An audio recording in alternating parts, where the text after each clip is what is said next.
Hello friends, ओम श्री गणेशाय नमः।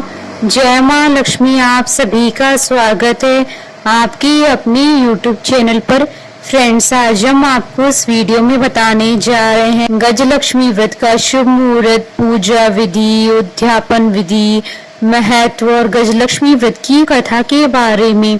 Friends, video शुरू करने से पहले आपसे रिक्वेस्ट है, अगर आप हमारे चैनल पर नए हैं और आपने अभी तक चैनल को सब्सक्राइब नहीं किया है तो प्लीज सब्सक्राइब कीजिएगा चैनल को, साथ ही प्रेस कीजिएगा बेल आइकन को, जिससे नए वीडियो से रिलेटेड नोटिफिकेशन आपको तुरंत प्राप्त हो सके।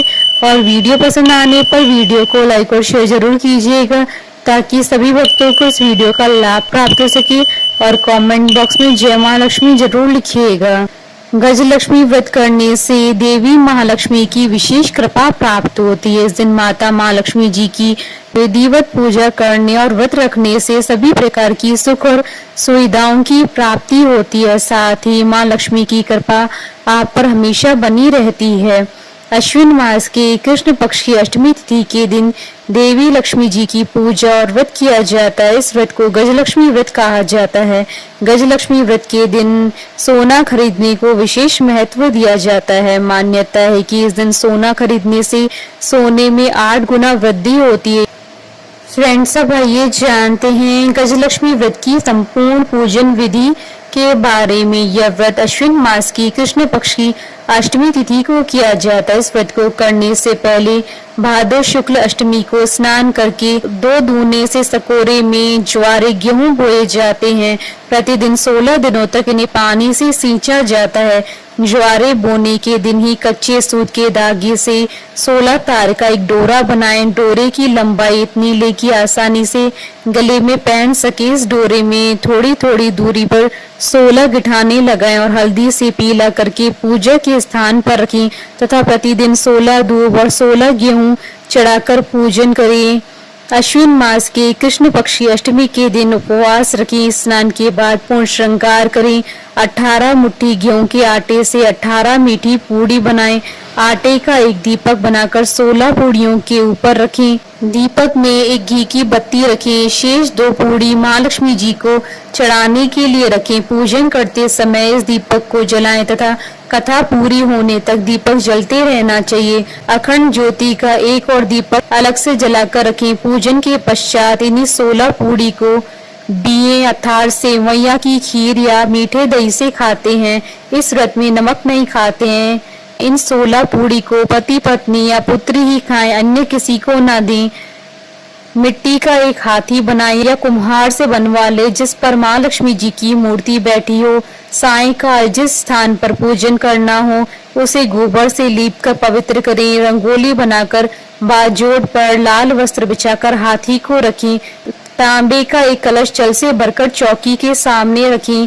एक थाली में पूजन सामग्री रोली, गुलाल, अबीर, अक्षत, लाल धागा, मेहंदी, हल्दी, टीकी, सुरक्या, दोवड़ा, लौंग, इलायची, खारक, बादाम, पान, गोल सुपारी, बिछिया, वस्त्र, फूल, धूप, अगरबत्ती, कपूर, इत्र, मौसमी फल, फूल, पंचामृत, मावे का प्रसाद आदि रखें।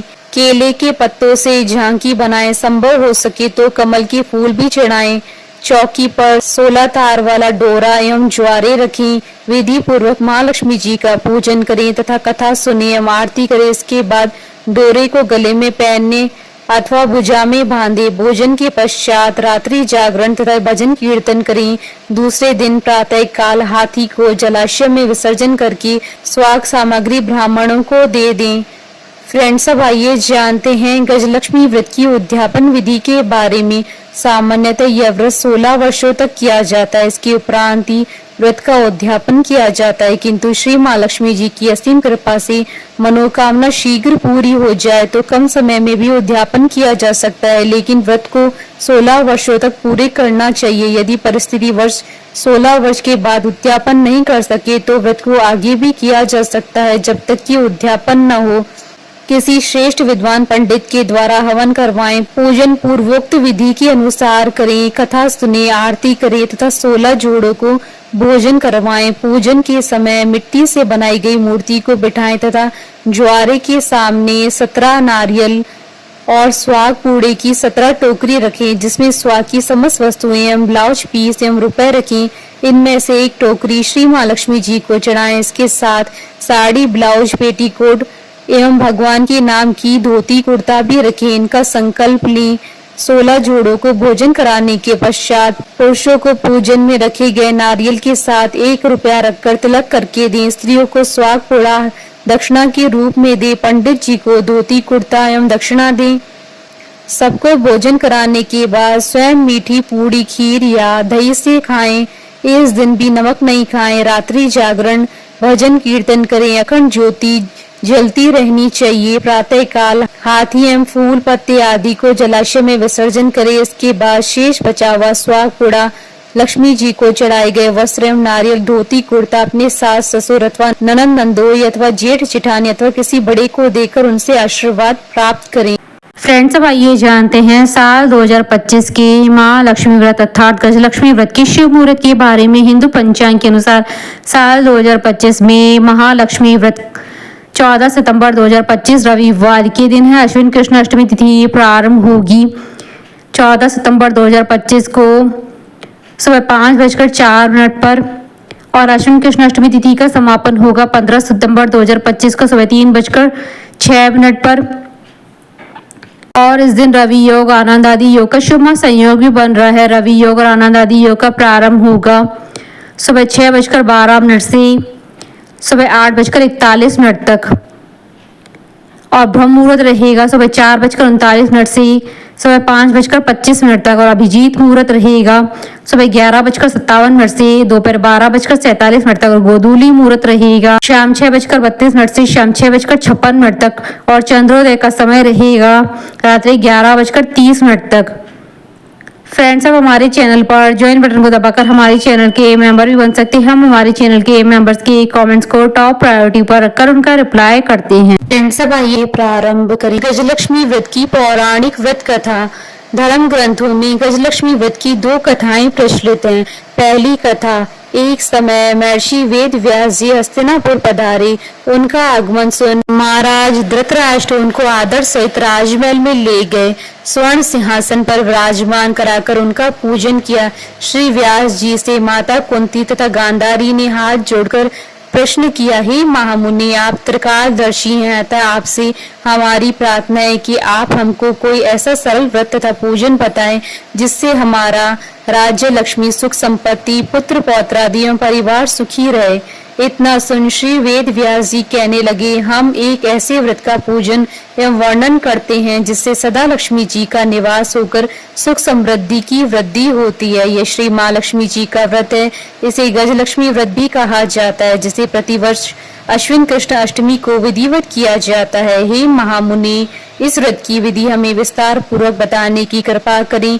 तब व्यास जी बोले, हे देवी, यह व्रत भाद्रपद शुक्ल अष्टमी से प्रारंभ किया जाता है। इस दिन स्नान करके 16 सूत के धागों का डोरा बनाएं, उसमें 16 गांठ लगाएं, हल्दी से पीला करें। प्रतिदिन 16 दूब व 16 गेहूं डोरे को चढ़ाएं। अश्विन मास के कृष्ण पक्ष की अष्टमी के दिन उपवास रखकर मिट्टी के हाथी पर श्री महालक्ष्मी जी की प्रतिमा स्थापित कर विधि पूर्वक पूजन करें।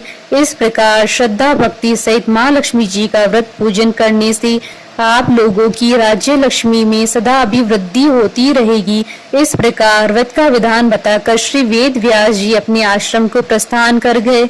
इधर समय अनुसार भाद्रपद शुक्ल अष्टमी से गांधारी तथा कुंती ने अपने अपने महलों में नगर की स्त्रियों सहित व्रत का आरंभ करने लगी। इस प्रकार 15 दिन बीत गए। 16वें दिन अश्विन कृष्ण अष्टमी के दिन गांधारी ने नगर की सभी प्रतिष्ठित महिलाओं को पूजन के लिए अपने महल में बुलावा दिया। माता कुंती की यहाँ कोई भी महिला पूजन के लिए नहीं आई। साथ ही माता कुंती को भी गांधारी ने नहीं बुलाया। ऐसा करने से माता कुंती ने अपना बड़ा अपमान समझा। उन्होंने पूजन की कोई तैयारी नहीं की एवं उदास होकर बैठ गई। जब 5 पांडव युधिष्ठिर, अर्जुन, भीम, नकुल और सहदेव महल में आए तो कुंती को उदास देखकर कहा, हे माता, आप इस प्रकार उदास क्यों हैं? आपने पूजन की तैयारी क्यों नहीं की? तब माता कुंती ने कहा, हे पुत्र, आज माँ लक्ष्मी जी के व्रत का उत्सव गांधारी के महल में मनाया जा रहा है।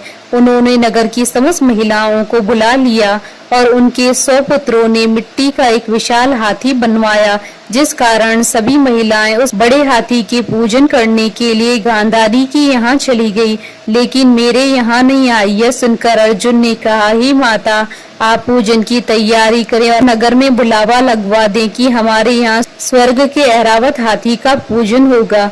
इधर माता कुंती ने नगर में ढिंडोरा पिटवा दिया और पूजा की विशाल तैयारी होने लगी। उधर अर्जुन ने बाण के द्वारा स्वर्ग से ऐरावत हाथी को बुला लिया। इधर सारे नगर में शोर मच गया कि कुंती के महल में स्वर्ग से इंद्र का ऐरावत हाथी पृथ्वी पर उतारकर पूजा जाएगा। समाचार को सुनकर नगर के सभी नर नारी, बालक एवं वृद्धों की भीड़ एकत्रित होने लगी। उधर गांधारी के महल में हलचल मच गई।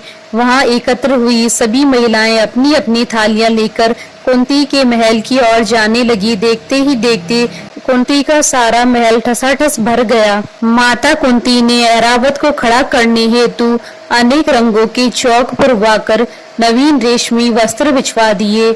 नगरवासी स्वागत की तैयारी में फूल, माला, बीर, गुलाल, केसर हाथों में लिए पंक्तिबद्ध खड़े थे। जब स्वर्ग से ऐरावत हाथी पृथ्वी पर उतरने लगा तो उसके आभूषणों की ध्वनि गूंजने लगी। ऐरावत के दर्शन होते ही जय जयकार के नारे लगने लगे। सायंकाल के समय इंद्र का भेजा हुआ हाथी ऐरावत माता कुंती के भवन के चौक में उतर आया। तब सब नर नारियों ने पुष्पमाला, बीर, गुलाल, केसर आदि सुगंधित पदार्थ चढ़ाकर उनका स्वागत किया।